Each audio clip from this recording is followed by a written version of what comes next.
O grande conflito. Capítulo 3. Como começaram as trevas morais. O apóstolo Paulo, em sua segunda carta aos Tessalonicenses, predisse a grande apostasia que teria como resultado o estabelecimento do poder papal. Declarou que o dia de Cristo não viria sem que antes venha a apostasia e se manifeste o homem do pecado, o filho da perdição, o qual se opõe e se levanta contra tudo o que se chama Deus ou se adora, de sorte que se assentará como Deus no templo de Deus, querendo parecer Deus. E ainda mais, o apóstolo adverte os irmãos, já o mistério da injustiça opera.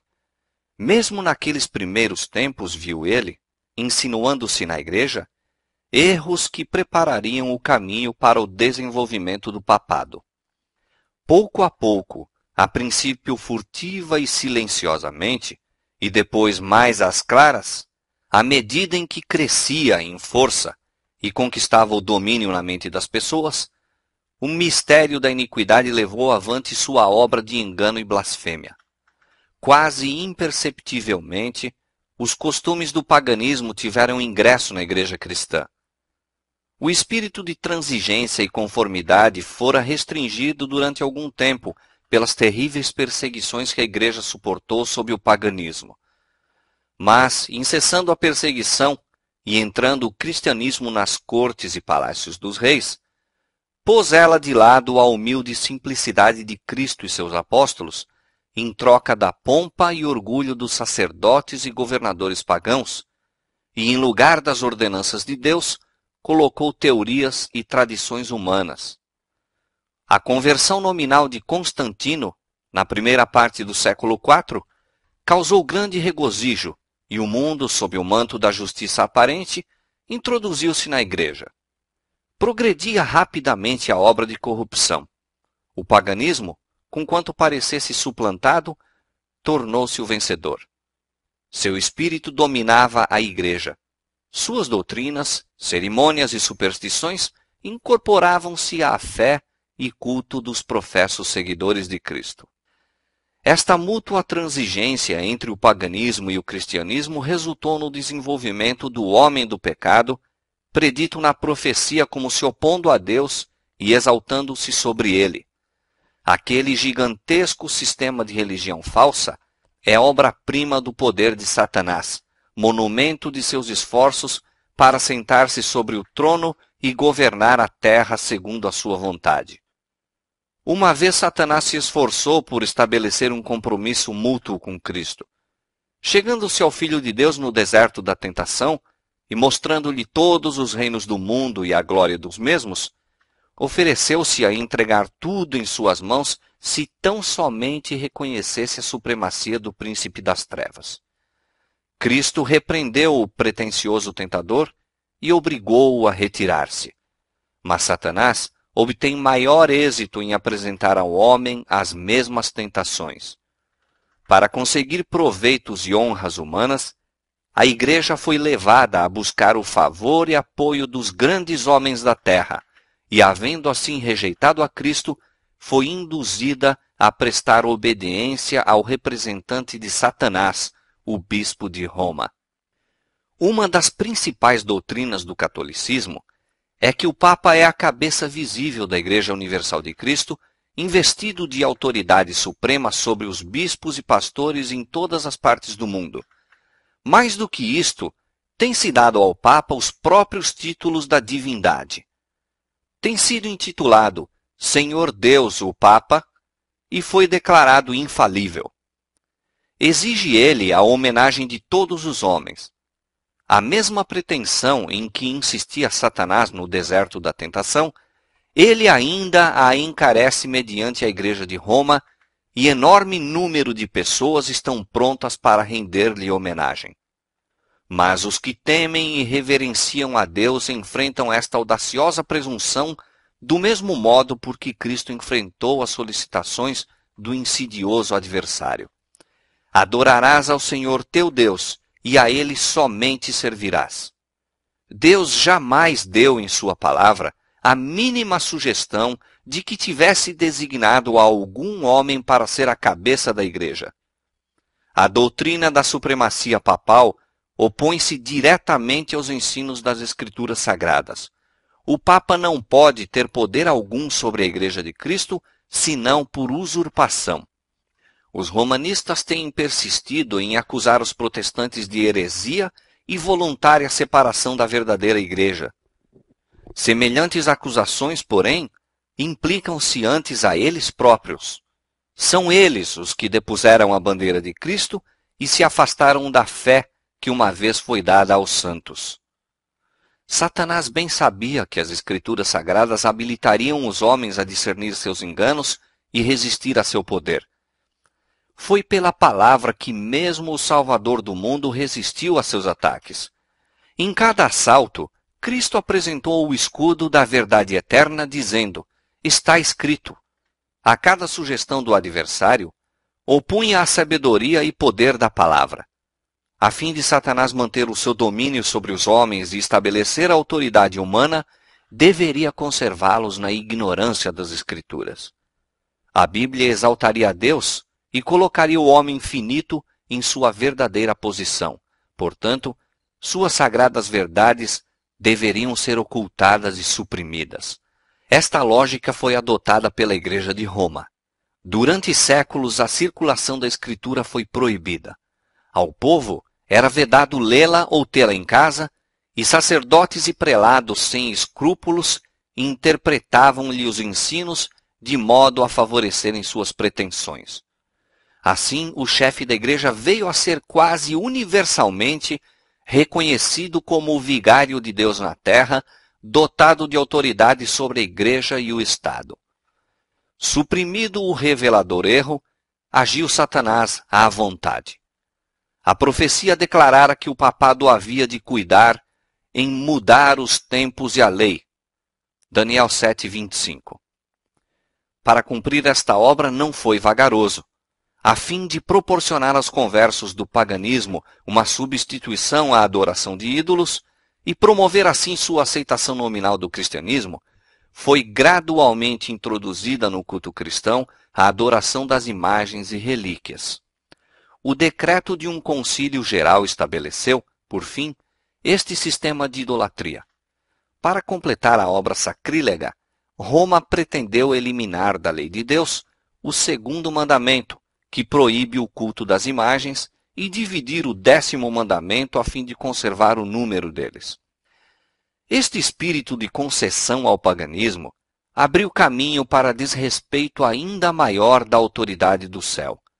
Satanás, operando por meio de não consagrados dirigentes da igreja, intrometeu-se também com o 4º mandamento e tentou pôr de lado o antigo sábado, o dia que Deus tinha abençoado e santificado, e exaltando em seu lugar a festa observada pelos pagãos como o venerável dia do sol. Esta mudança não foi, a princípio, tentada abertamente. Nos primeiros séculos, o verdadeiro sábado foi guardado por todos os cristãos. Eram estes ciosos da honra de Deus e, crendo que sua lei é imutável, zelosamente preservavam a santidade de seus preceitos. Mas com grande argúcia, Satanás operava mediante seus agentes para efetuar seu objetivo. Para que a atenção do povo pudesse ser chamada para o domingo, foi feito deste uma festividade em honra da ressurreição de Cristo. Atos religiosos eram nele realizados. Era, porém, considerado como um dia de recreio, sendo o sábado ainda observado como dia santificado. A fim de preparar o caminho para a obra que intentava cumprir, Satanás induzira os judeus, antes do advento de Cristo, a sobrecarregarem o sábado com as mais rigorosas imposições, tornando sua observância um fardo. Agora, tirando vantagem da falsa luz sob a qual ele assim fizera com que fosse considerado, lançou o desdém sobre o sábado como instituição judaica. Enquanto os cristãos geralmente continuavam a observar o domingo como festividade prazenteira, ele os levou, a fim de mostrarem seu ódio ao judaísmo, a fazer do sábado dia de jejum, de tristeza e pesar.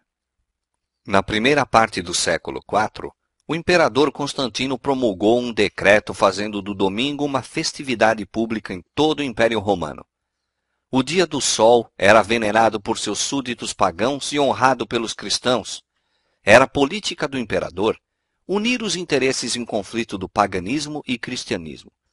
Com ele se empenharam para fazer isto os bispos da igreja, os quais, inspirados pela ambição e sede do poder, perceberam que, se o mesmo dia fosse observado tanto por cristãos como pagãos, promoveria a aceitação nominal do cristianismo pelos pagãos e assim adiantaria o poderio e glória da igreja. Mas, conquanto muitos cristãos tementes a Deus fossem gradualmente levados a considerar o domingo como possuindo certo grau de santidade, ainda mantinham o verdadeiro sábado como o dia santo do Senhor e observavam-no em obediência ao quarto mandamento. O arqui-enganador não havia terminado a sua obra. Estava decidido a congregar o mundo cristão sob sua bandeira e exercer o poder por intermédio de seu vigário, o orgulhoso pontífice que pretendia ser o representante de Cristo. Por meio de pagãos meio convertidos, ambiciosos prelados e eclesiásticos amantes do mundo, realizou ele seu propósito.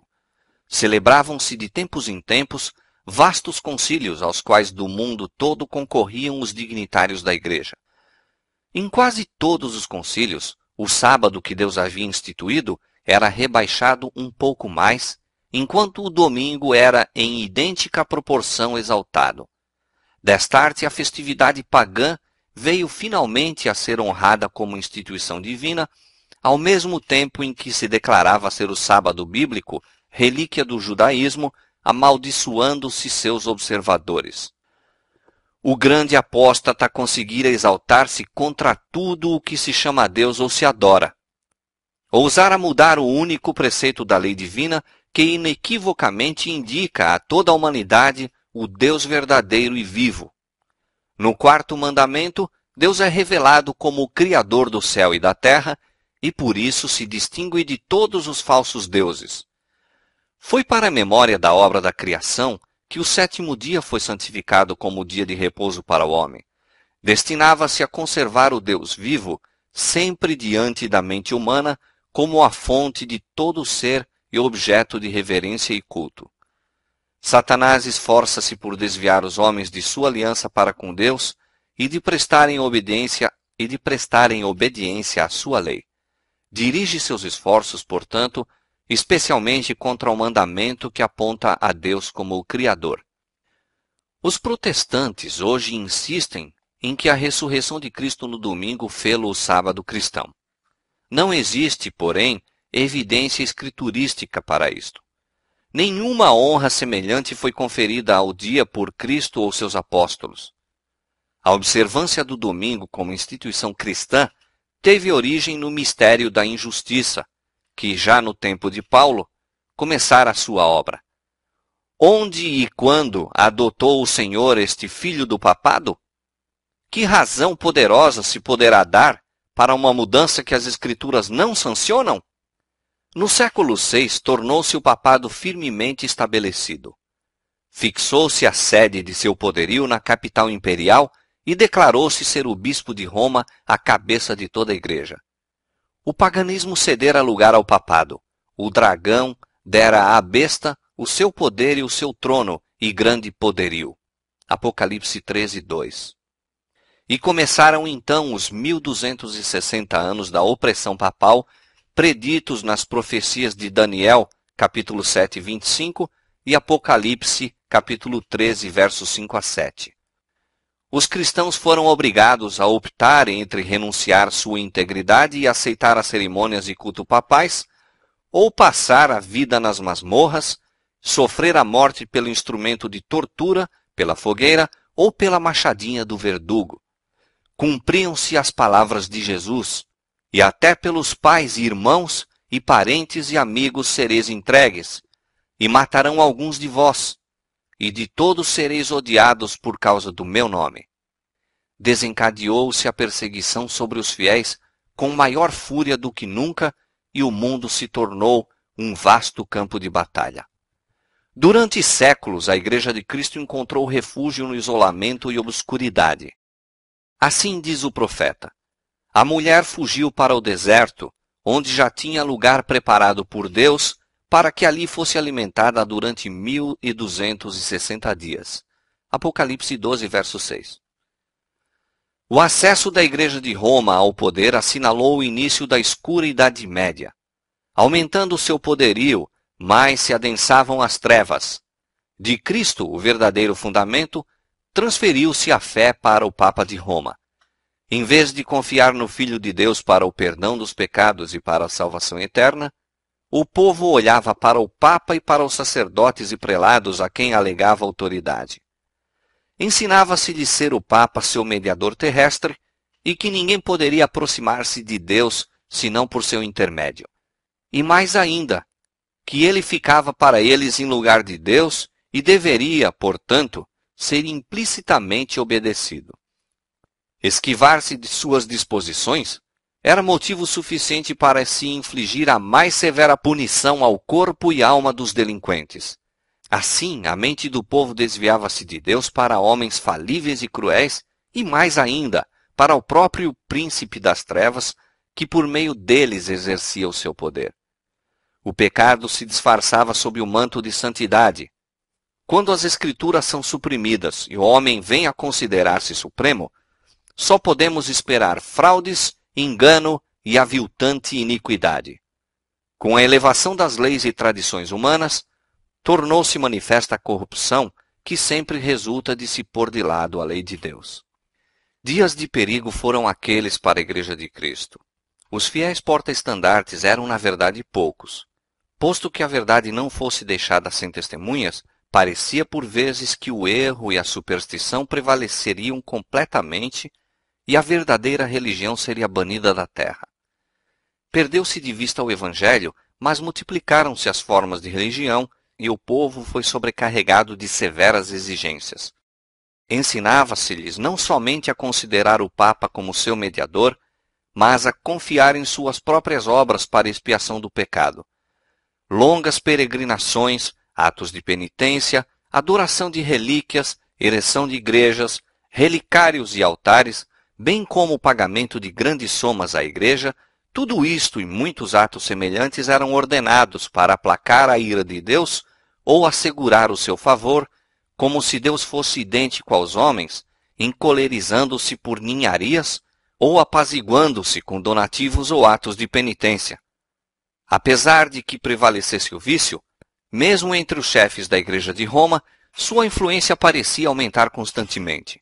Mais ou menos ao findar do século VIII, os romanistas começaram a sustentar que nas primeiras épocas da Igreja, os bispos de Roma tinham possuído o mesmo poder espiritual que assumiam agora. Para confirmar essa pretensão, era preciso empregar alguns meios com o fito de lhe dar aparência de autoridade. Isto foi prontamente sugerido pelo pai da mentira. Antigos escritos foram forjados pelos monges. Decretos de concílios que antes nada se ouvira foram descobertos, estabelecendo a supremacia universal do Papa desde os primeiros tempos. E a Igreja que rejeitara a verdade, avidamente aceitou estes enganos. Aos poucos, os fiéis que construíram sobre o verdadeiro fundamento ficaram perplexos e entravados quando o entulho das falsas doutrinas obstruiu a obra. Como os edificadores sobre o muro de Jerusalém no tempo de Neemias, alguns se prontificaram a dizer: já desfaleceram as forças dos acarretadores, e o pó é muito, e nós não podemos edificar o muro. Cansados da constante luta contra a perseguição, fraude, iniquidade e todos os outros obstáculos que Satanás pudera engendrar para deter-lhes o progresso, alguns que haviam sido fiéis edificadores desanimaram, e por amor da paz e segurança de sua propriedade e vida, desviaram-se do verdadeiro fundamento. Outros, sem se intimidarem com a oposição de seus inimigos, intrepidamente declaravam: não os temais, lembrai-vos do Senhor grande e terrível, e prosseguiam com a obra, cada qual com a espada cingida ao lado. O mesmo espírito de ódio e oposição à verdade tem inspirado os inimigos de Deus em todos os tempos e a mesma vigilância e fidelidade têm sido exigidas de seus servos. As palavras de Cristo aos primeiros discípulos aplicam-se aos seus seguidores até ao final do tempo. E as coisas que vos digo, digo-as a todos. As trevas pareciam tornar-se mais densas. Generalizou-se a adoração das imagens. Acendiam-se velas perante imagens e orações se lhes dirigiam. Prevaleciam os costumes mais absurdos e supersticiosos. O espírito dos homens era a tal ponto dirigido pela superstição que a razão mesmo parecia haver perdido o domínio. Enquanto os próprios sacerdotes e bispos eram amantes do prazer, sensuais e corruptos, só se poderia esperar que o povo que os tinha como guias se submergisse na ignorância e vício. Outro passo ainda deu a presunção papal quando, no século XI, o Papa Gregório VII proclamou a perfeição da Igreja de Roma. Entre as proposições por ele apresentadas, uma havia declarando que a Igreja nunca tinha errado, nem jamais erraria, segundo as Escrituras. Mas as provas escriturísticas não acompanhavam a afirmação. O altivo pontífice também pretendia o poder de depor imperadores, e declarou que sentença alguma que pronunciasse poderia ser revogada por quem quer que fosse, mas era prerrogativa sua revogar as decisões de todos os outros. Uma flagrante ilustração do caráter tirânico do Papa Gregório VII se nos apresenta no modo por que tratou o imperador alemão Henrique IV. Por haver intentado desprezar a autoridade do Papa, declarou-o este excomungado e destronado.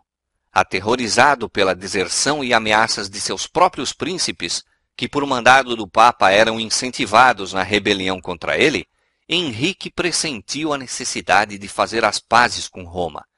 Em companhia da esposa e de um servo fiel, atravessou os Alpes em pleno inverno, a fim de humilhar-se perante o Papa. Chegando ao castelo para onde Gregório se retirara, foi conduzido, sem seus guardas, a um pátio externo e ali, no rigoroso frio do inverno, com a cabeça descoberta, descalço e miseravelmente vestido, esperou a permissão do Papa a fim de ir à sua presença. O pontífice não se dignou de conceder-lhe perdão, senão depois de haver ele permanecido 3 dias jejuando e fazendo confissão. Isso mesmo, apenas com a condição de que o imperador esperasse a sanção do Papa antes de reassumir as insígnias ou exercer o poder da realeza. E Gregório, envaidecido com seu triunfo, jactava-se de que era seu dever abater o orgulho dos reis. Quão notável é o contraste entre o orgulho deste altivo pontífice e a mansidão e suavidade de Cristo, que representa a si mesmo à porta do coração a rogar que seja ali admitido, a fim de poder entrar para levar perdão e paz, e que ensinou a seus discípulos: qualquer que entre vós quiser ser o primeiro, seja vosso servo. Os séculos que se seguiram testemunharam aumento constante de erros nas doutrinas emanadas de Roma. Mesmo antes do estabelecimento do papado, os ensinos dos filósofos pagãos haviam recebido atenção e exercido influência na Igreja. Muitos que se diziam conversos ainda se apegavam aos dogmas de sua filosofia pagã e não somente continuaram no estudo desta, mas encareciam-no a outros como o meio de estenderem sua influência entre os pagãos. Erros graves foram assim introduzidos na fé cristã. Destaca-se, entre outros, o da crença na imortalidade natural do homem e sua consciência na morte. Esta doutrina lançou o fundamento sobre o qual Roma estabeleceu a invocação dos santos e a adoração da Virgem Maria. Disto também proveio a heresia do tormento eterno para os que morrem impenitentes, a qual logo de início se incorporara à fé papal. Achava-se então preparado o caminho para a introdução de ainda outra invenção do paganismo, a que Roma intitulou purgatório e empregou para amedrontar as multidões crédulas e supersticiosas. Com esta heresia, afirma-se a existência de um lugar de tormento no qual as almas dos que não merecem condenação eterna devem sofrer castigo por seus pecados, e do qual, quando libertas da impureza, são admitidas no céu. Ainda uma outra invencionice era necessária para habilitar Roma a aproveitar-se dos temores e vícios de seus adeptos. Esta foi suprida pela doutrina das indulgências. Completa remissão dos pecados, passados, presentes e futuros, e livramento de todas as dores e penas em que os pecados importam, eram prometidos a todos os que se alistassem nas guerras do pontífice para estender seu domínio temporal, castigar seus inimigos e exterminar os que ousassem negar-lhe a supremacia espiritual. Ensinava-se também ao povo que, pelo pagamento de dinheiro à igreja, poderia livrar-se do pecado e igualmente libertar as almas de seus amigos falecidos que tivessem condenados às chamas atormentadoras. Por esses meios, Roma abarrotou os cofres e sustentou a magnificência, o luxo e os vícios dos pretensos representantes daquele que não tinha onde reclinar a cabeça. A ordenança escriturística na ceia do Senhor fora suplantada pelo idolátrico sacrifício da missa. Sacerdotes papais pretendiam, mediante esse disfarce destituído de sentido, converter o simples pão e vinho no verdadeiro corpo e sangue de Cristo. Com blasfema presunção pretendiam abertamente o poder de criar em Deus, o Criador de todas as coisas. Aos cristãos exigia-se, sob pena de morte, confessar sua fé nesta heresia horrível que insulta ao céu. Multidões que a isto se recusaram foram entregues às chamas. No século XIII foi estabelecido a mais terrível de todas as armadilhas do papado, a Inquisição. O príncipe das trevas trabalhava com os dirigentes da hierarquia papal. Em seus concílios secretos, Satanás e seus anjos dirigiam a mente de homens maus, enquanto, invisível entre eles, estava um anjo de Deus, fazendo o tremendo relatório de seus iníquos decretos e escrevendo a história de ações por demais horrorosas para serem desvendadas ao olhar humano. A grande Babilônia estava embriagada do sangue dos santos. Os corpos mutilados de milhões de mártires pediam vingança a Deus contra o poder apóstata. O papado se tornou o déspota do mundo. Reis e imperadores curvavam-se aos decretos do pontífice romano. O destino dos homens, tanto temporal como eterno, parecia estar sob seu domínio. Durante séculos, as doutrinas de Roma tinham sido extensa e implicitamente recebidas, seus ritos reverentemente praticados, suas festas geralmente observadas. Seu clero era honrado e liberalmente mantido. Nunca a Igreja de Roma atingiu maior dignidade, magnificência ou poder. Mas o meio-dia do papado foi a meia-noite do mundo. As Sagradas Escrituras eram quase desconhecidas, não somente pelo povo, mas pelos sacerdotes. Como os fariseus de outrora, os dirigentes papais odiavam a luz que revelaria os seus pecados.